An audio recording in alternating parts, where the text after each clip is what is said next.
காசா பகுதியில் இஸ்ரேல் கடும் தாக்குதல், பலர் பலி. காசாவில் உப்பு நீக்கும் ஆலையை குண்டுவீசி அளித்த இஸ்ரேலிய போர் விமானங்கள். கவுதி போராளிகளுக்கும் அரசாங்க ஆதரவு படைகளுக்கும் இடையே வெடித்த மோதல். சிரியா மீதான இஸ்ரேலின் வான் தாக்குதல், ஐநா தூதர் கண்டிப்பு. $510 மில்லியன் கூட்டாட்சி மானியங்களை முடக்க ட்ரம்ப் நிர்வாகம் திட்டம். இதற்கு முன்னர் நீங்கள் உங்களுடைய சேனலை தினமும் பார்வையிடும் பார்வையாளரா அல்லது புது பார்வையாளரா என்பதை கீழே இருக்கும் கமெண்ட்ஸ் பக்கத்தில் மறக்காம பதிவிடுங்க. அத்துடன் முதன்முறையாக எங்களுடைய சேனலை பார்வையிடுகிறீர்கள் என்றால் சப்ஸ்கிரைப் பண்ணி உங்கள் ஆதரவை வழங்குங்க. வாங்க காணொளிக்குள் போகலாம்.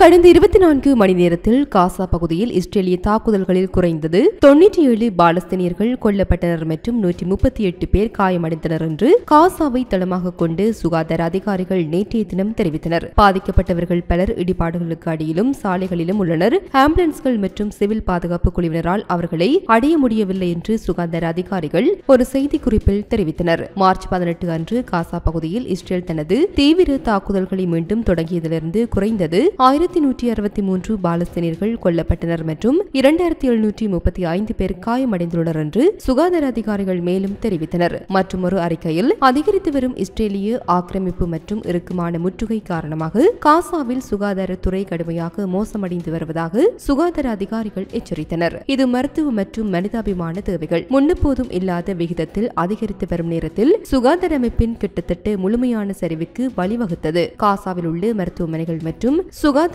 வசதிகள், மருந்துகள் மற்றும் மருத்துவ பொருட்களின் கடுமையான பற்றாக்குறை மற்றும் எரிபொருள் பற்றாக்குறையின் மத்தியில் அவற்றின் திறனுக்கு அப்பால் இயங்கி வருவதாகவும் ஆயிரக்கணக்கான நோயாளிகள் மற்றும் காயமடைந்தவர்கள், குறிப்பாக குழந்தைகள், கர்ப்பிணி பெண்கள் மற்றும் முதியவர்கள் ஆகியோரின் உயிருக்கு அச்சுறுத்தலாக இருப்பதாகவும் சுகாதார அதிகாரிகள் தெரிவித்தனர்.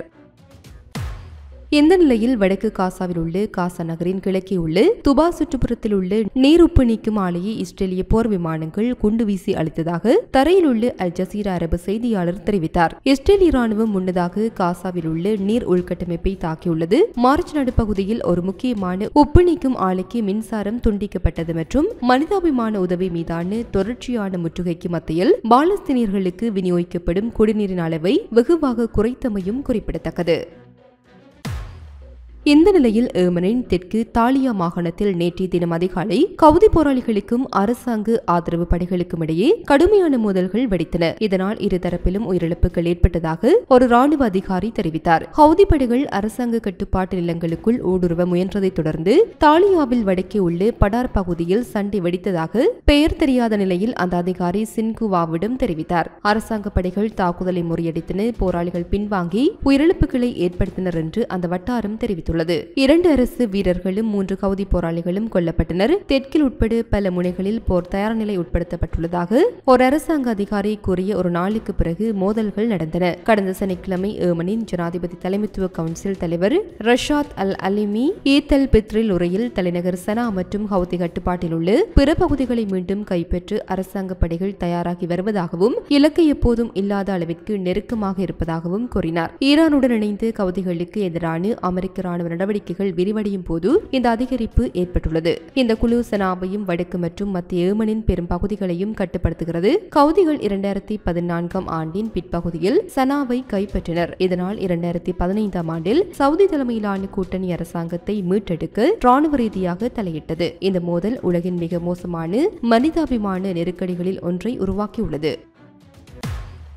இந்த நிலையில் சிரியா மீதான இஸ்ரேலின் சமீபத்திய வான் மற்றும் தரைவழி தாக்குதல்களை ஐநா தூதர் ஒருவர் கண்டித்துள்ளார். மேலும் அமைதியை நோக்கி முயற்சிகளை குறைமதிப்பிற்கு உட்படுத்தும் மற்றும் நாட்டை சீர்குலைக்கும் நடவடிக்கைகள் இதுவாகும் என்றும் அவர் கண்டனம் தெரிவித்தார். சிரியாவிற்கான ஐநா சிறப்பு தூதர் ஹெய்ர் பெடர்சன் ஒரு அறிக்கையில் சிரியாவில் இஸ்ரேல் மீண்டும் தீவிரப்படுத்தி வரும் இராணுவ தாக்குதல்களை கண்டித்தார். இதில் வான்வழி தாக்குதல்கள் பொதுமக்கள் உயிரிழப்புக்கு வழிவகுத்ததாக கூறப்படுகின்றது. இத்தகைய நடவடிக்கைகள் தன்னுடனும் பிராந்தியத்துடனும் அமைதியுடன் புதிய சிரியாவை உருவாக்குவதற்கான முயற்சிகளை குறை மதிப்பிற்கு உட்படுத்துகின்றன, மேலும் ஒரு முக்கியமான நேரத்தில் சிரியாவை ஸ்திரத்தன்மைக்கு உள்ளாக்குகின்றன என்று அவர் கூறினார். சர்வதேச சட்டத்தின் கடுமையான மீறல்களுக்கு சமமாக இருக்கும் இந்த தாக்குதல்களை நிறுத்தவும், சிரியாவின் இறையாண்மையை மற்றும் ஏற்கனவே உள்ள ஒப்பந்தங்களை மதிக்கவும், தரையில் ஒருதலைப்பட்ச நடவடிக்கைகளை நிறுத்தவும் சிறப்பு தூதர் இஸ்ரேலுக்கு அழைப்பு விடுத்தார். பாதுகாப்பு கவலைகளை நிவர்த்தி செய்வதற்கும் மேலும் மோதல்களை தடுப்பதற்கும் ராஜதந்திர தீர்வுகள் மற்றும் உரையாடலுக்கு முன்னுரிமை அளிக்குமாறு அனைத்து தரப்பினரையும் அவர் வலியுறுத்துகிறார். இஸ்ரேலிய ராணுவம் கடந்த புதன்கிழமை இரவு சிரியா முழுவதும் ராணுவ தளங்களை குறிவைத்து சுமார் 25 வான்வழி தாக்குதல்களை நடத்தியது.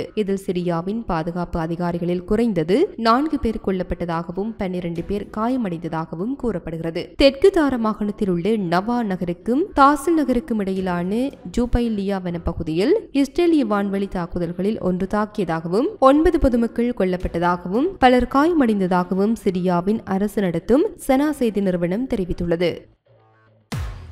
பிரவுன் பல்கலைக்கழக வளாகத்தில் ஜூத எதிர்ப்பு குற்றச்சாட்டுகள் எழுந்துள்ளதால் அதற்கான $510 மில்லியன் கூட்டாட்சி மானியங்களை முடக்க ட்ரம்ப் நிர்வாகம் திட்டமிட்டுள்ளதாக பெயர் குறிப்பிடாது அமெரிக்க அதிகாரியை மேற்கோள் காட்டி ட்ராய்டர் செய்தி நிறுவனம் தெரிவித்துள்ளது. நேற்றைய தினம் வளாக தலைவர்களுக்கு அனுப்பிய மின்னஞ்சலில் பிரவுன் பல்கலைக்கழக தலைவர் பிராங்க் டாயில்ஸ் பிரவுன் ஆராய்ச்சி மானியங்கள் மீதான கூட்டாட்சி நடவடிக்கைகள் குறித்து வெளிவரும் தொந்தரவான வதந்திகள் குறித்து தனக்கு தெரியும் என்றும், ஆனால் இந்த வதந்திகளை உறுதிப்படுத்த எந்த தகவலும் தன்னிடமில்லை என்றும் கூறினார். ட்ரம்ப் நிர்வாகத்தின் நடவடிக்கை உறுதிப்படுத்தப்பட்டால் கொலம்பியா பல்கலைக்கழகம் கடந்த மாதம் $400 மில்லியன் கூட்டாட்சி நிதியை குறைத்த பின்னர் ஜூத எதிர்ப்பு பிரச்சினையில் ஒரு கல்வி நிறுவனத்திற்கு எதிராக எடுக்கப்பட்டு சமீபத்திய நடவடிக்கையாக இது இருக்கும். கடந்த செவ்வாயன்று பிரின்ஸ்டன் பல்கலைக்கழகம் பள்ளிக்கான பல டஜன் ஆராய்ச்சி மானியங்களை வெள்ளை மாளிகை முடக்கியுள்ளதாக கூறியது. அதே நேரத்தில் ட்ரம்ப் நிர்வாகம் கார்வர்ட் பல்கலைக்கழகத்திற்கு வழங்கப்பட்ட $9 பில்லியன் கூட்டாட்சி ஒப்பந்தங்கள் மற்றும் மானியங்களை மதிப்பாய்வு செய்து வருவதாக கூறப்படுகின்றது. 2023 அக்டோபரில் காசா மீதான இஸ்ரேலின் போர் தொடங்கியதிலிருந்து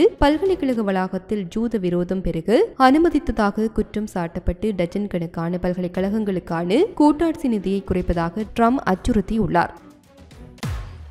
அமெரிக்க வெளியுறவு செயலாளர் மார்க்கோ ரூபியோ வட அட்லாண்டிக் ஒப்பந்த அமைப்பு மீதான வாஷிங்டனின் உறுதிப்பாட்டை கூட்டணியின் வெளியுறவு அமைச்சர்களுடனான தனது முதல் சந்திப்பின் போது மீண்டும் உறுதிப்படுத்தினார். அதே நேரத்தில் ஐரோப்பாவில் அதிக பாதுகாப்பு செலவுகளின் அவசியத்தை வலியுறுத்தினார். ஜனாதிபதி ட்ரம்ப் நேட்டோவை ஆதரிப்பதை தெளிவுபடுத்தியுள்ளார். நாங்கள் நேட்டோவில் தொடர்ந்து இருக்கப் போகின்றோம் என்று ரூபியோ பிரசஸில் செய்தியாளர்களிடம் கூறினார். நமது கூட்டாளிகள் இந்த முக்கியமான கூட்டணியை உருவாக்கிய தேசிய அரசுகள் அதிக திறன்களை கொண்டிருந்தால் மட்டுமே நேட்டோ வலுவாகவும் மேலும் சாத்தியமானதாகவும் மாற முடியும். கூட்டத்திலிருந்து வெளியேறி பாதுகாப்பு செலவினங்களை மொத்த உள்நாட்டு உற்பத்தியில் 5% உயர்த்துவதற்கான தெளிவான உறுதிமொழியுடன் சந்திப்பை விட்டு வெளியேற நம்புவதாக ரூபியோ கூறினார். அந்த எண்ணிக்கை நேட்டோவின் தற்போதைய இலக்கான 2% விட இரட்டிப்பாகும். இது சில உறுப்பு நாடுகள் இன்னும் அடைய வேண்டிய அளவுகோலாகும். முன்மொழியப்பட்டு 5% இலக்கை 1 அல்லது 2 ஆண்டுகளில் அடைய முடியாது என்பதை ரூபியோ ஒப்புக்கொண்டார். ஆனால் அதன் பிரதேசங்களை பாதுகாக்கும் திறன் கொண்டு வலுவான நேட்டோவை உருவாக்க அமெரிக்கா இப்போது அதன் நட்பு நாடுகளிடமிருந்து ஒரு உண்மையான பாதையை கோருகிறது என்று கூறினார். பனிப்போருக்கு பிறகு ஐரோப்பாவும் கனடாவும் மிகப்பெரிய பாதுகாப்பு செலவினங்களை அதிகரித்துள்ளதாக நேட்டோ பொதுச் செயலாளர் மார்க் ரூட்டோ குறிப்பிட்டார். ஆனால் மேலும் முயற்சிகளுக்கான ரூபியோவின் அழைப்பை எதிரொலித்தார். கூட்டத்திற்கு செல்லும் வழியில் பேசிய ரூட்டே எதிர்கால பாதுகாப்பு சவால்களை சந்திக்க ஐரோப்பிய மற்றும் கனடிய நட்பு நாடுகளின் பாதுகாப்பு செலவுகள் மொத்த உள்நாட்டு உற்பத்தியில் 3% தாண்ட வேண்டும் என்றும் நம்புவதாக குறிப்பிட்டுள்ளார். கொலம்பியா 16 முதல் 24 புதிய ஸ்வீடிஷ் 39 கிரீபன் போர் விமானங்களை வாங்கக்கூடும் என்று கொலம்பிய விமானப்படையின் 2வது தளபதி கார்லோஸ் பெர்னாண்டோ சில்வா ட்ரூடா கூறினார். இறுதி பேச்சுவார்த்தைகளுக்கு சரியான செலவு இல்லை, ஏனெனில் இது 16 முதல் 24 விமானங்களை கொண்டு ஒரு கடற்படையை உள்ளடக்கும் என்று சில்வா ட்ரூடா வியாழக்கிழமை எல் டைம்போ செய்தி போர்ட்டலால் மேற்கோள் காட்டப்பட்டார். கடந்த வியாழக்கிழமை முன்னதாக கொலம்பியா ஸ்வீடிஷ் 39 கிரீபன் போர் விமானங்களின் ஒரு தொகுப்பை வாங்கும் என்று கொலம்பிய ஜனாதிபதி குஸ்டாவோ பெட்ரோ கூறினார். ஸ்வீடனுடனான ஒப்பந்தத்தில் கொலம்பியாவில் சமூக திட்டங்களில் ஈடு செய்யும் முதலீடுகளின் திட்டமும் அடங்கும். அதாவது நெகிழ்வான சூரிய பேனல் உற்பத்தி ஆலை கட்டுமானம், குடிநீர் அமைப்புகளை நிறுவுதல் மற்றும் போகோட்டோவில் உள்ள சான் ஜூவான் டி ஜோஸ் மருத்துவமனையை நவீனமயமாக்குதல் என்று ஜனாதிபதி மேலும் கூறினார். தற்போது கொலம்பிய விமானப்படை 22 இஸ்ரேலிய தயாரிக்கப்பட்டு கிர்பிசி 12 போர் விமானங்களுடன் ஆயுதம் ஏந்தியுள்ளது. அவை 2017 நவீனமய தானியமாக்கப்பட்டன. ஆனால் பொதுவாக காலாவதியானவை மற்றும் மாற்றப்பட வேண்டும். இது போன்ற பல செய்திகளை தெரிந்து கொள்ள நம்முடைய சமூக மீடியா யூடியூப் சேனலை சப்ஸ்கிரைப் செய்து அருகிலுள்ள பெல் பட்டனை கிளிக் செய்யுங்கள். மேலும் செய்திகளை உடனுக்குடன் தெரிந்து கொள்ள சமூகமீடியா.com என்ற இணையதளத்தின் வாயிலாக எங்களுடன் இணைந்திருங்கள்.